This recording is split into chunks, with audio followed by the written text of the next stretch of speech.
दिवाली का पर्व शुरू हो चुका है। अब देश भर में हर जगह रोशनी और खुशियां बिखरी हुई नजर आएंगी। देश का कोना कोना जगमगाया हुआ है और इस बीच यूपी सरकार इस बार भी दिवाली पर अयोध्या में दीपोत्सव की तैयारी कर रही है। इस बार की दिवाली अयोध्या की अब तक सबसे यादगार दिवाली होने वाली है। उत्तर प्रदेश की सरकार अयोध्या में एक भव्य ऐतिहासिक दीपोत्सव का आयोजन कर रही है।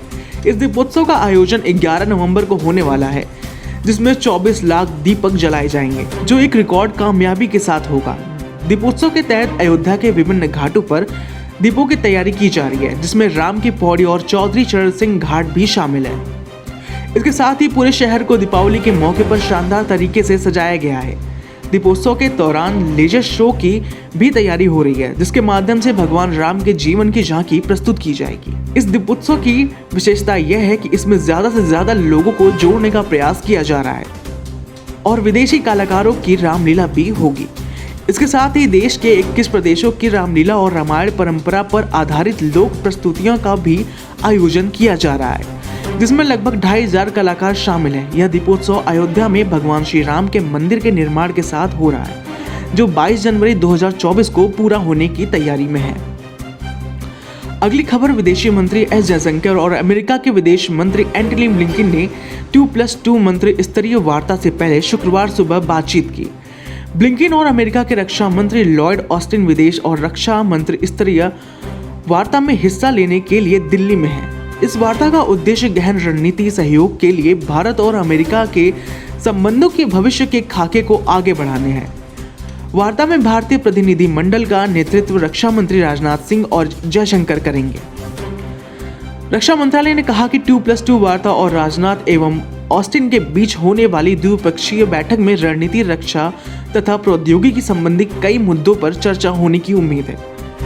विदेश मंत्रालय ने वीर को कहा कि 2+2 संवाद के जरिए रक्षा और सुरक्षा सहयोग, प्रौद्योगिकी, मूल्य श्रृंखला सहयोग, दोनों देशों के लोगों के बीच परस्पर संबंधों में प्रगति की उच्च स्तरीय समीक्षा हो सकेगी। मंत्रालय ने एक बयान में कहा कि मंत्रियों के इस साल जून और सितंबर में प्रधानमंत्री नरेंद्र मोदी तथा अमेरिका के राष्ट्रपति जो बाइडेन द्वारा अपनी चर्चाओं में परिकल्पित भारत अमेरिका साझेदारी के भविष्य के खाके को आगे बढ़ाने का मौका मिलेगा। बयान में कहा गया है कि दोनों पक्ष समसामयिक क्षेत्रीय मुद्दों का भी जायजा लेंगे और बहुपक्षीय मंच तथा क्वाड जैसे ढांचे के माध्यम से सहयोग बढ़ाने के लिए साझा प्राथमिकताओं के बारे में विचारों का आदान प्रदान करेंगे। अगली खबर, राष्ट्रीय राजधानी दिल्ली में प्रदूषण का स्तर बेहद खराब हो गया है। दिल्ली की हवा इतनी जहरीली हो चुकी है कि यहाँ सांस लेना भी मुश्किल हो गया है। इस बीच दिल्ली में बिगड़ते प्रदूषण को लेकर बीजेपी सांसद निशिकांत दुबे ने मुख्यमंत्री अरविंद केजरीवाल पर तीखा हमला किया है।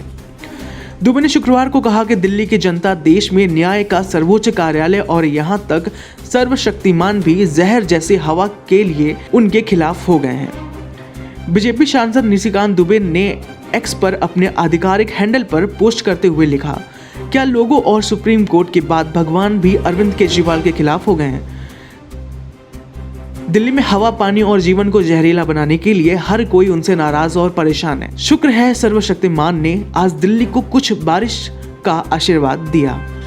अगली खबर, भारतीय जनता पार्टी कानपुर देहात महिला मोर्चा ने महिलाओं के प्रति दिए गए आपत्तिजनक बयान पर बरौर मंडल में बिहार के मुख्यमंत्री नीतीश कुमार का पुतला फूका गया। महिला मोर्चा अध्यक्ष रेणुका सचान ने कहा, नीतीश कुमार इस प्रकार के बयान देकर देश की महिलाओं को शर्मसार किया है।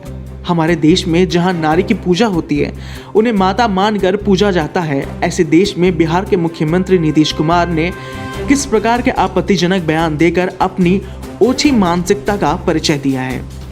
इस कृत्य के लिए उनको माफ भी नहीं किया जा सकता है। महिला मोर्चा अध्यक्ष रेणुका सचान ने बयान की निंदा की और कहा, ऐसे गंदी मानसिकता वाले व्यक्ति के खिलाफ सख्त कार्रवाई होनी चाहिए। ऐसा व्यक्ति भारत जैसे महिलाओं का सम्मान वाले देश में रहने के काबिल नहीं है। इस दौरान किरण अवस्थी, प्रतिभा सचान, राधा सविता रंजन, गौतम, रीता साहू, पिंकी रुचि मिश्रा, नीतू आदि मौजूद रहीं। अगली खबर, मुंबई में बांद्रा-वर्ली लिंक पर एक तेज रफ्तार कार ने कई वाहनों को टक्कर मार दी, जिसमें 2 महिलाओं सहित 3 लोगों की मौत हो गई और 6 अन्य घायल हो गए। एक पुलिस अधिकारी ने यह जानकारी दी। उन्होंने बताया कि हादसे में घायल 2 लोगों की हालत गंभीर है, जिन्हें इलाज के लिए अस्पताल में भर्ती कराया गया है। जोन 9 के पुलिस उपायुक्त डीसीपी कृष्णकांत उपाध्याय ने कहा कि टोयोटा इनोवा कार ने सबसे पहले उस टोल बूथ से लगभग 100 मीटर पहले एक अन्य कार को टक्कर मारी, जो उत्तर की ओर जाने वाले सीलिंग के बांद्रा छोर पर स्थित है। उन्होंने बताया कि कार के चालक ने मौके से भागने की कोशिश की और वाहन की रफ्तार और तेज कर दी। उन्होंने कहा, जैसे ही इनोवा टोल बूथ पर पहुंची, उसने कई अन्य कारों को टक्कर मार दी, जिसमें 9 लोग घायल हो गए। बाद में उनमें से 3 को मृत घोषित कर दिया गया।